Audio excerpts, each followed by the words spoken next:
আমি আকাশ হয়ে আছি আর তোমাকে ভালোবাসি, আমি নদী হয়ে বাঁচি।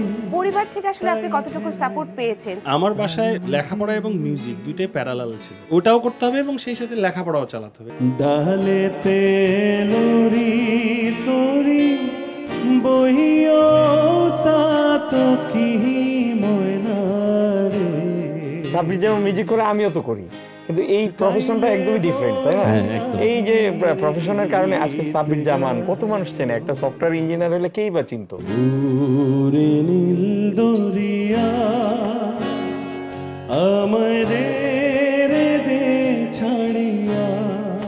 ইয়োরমা শাহের জাহানের উপস্থাপনায় সাইফুল ইসলাম সাইফের প্রযোজনায় মেলোডি মোমেন্টস দেখবেন সোমবার রাত 8টা 30 মিনিটে।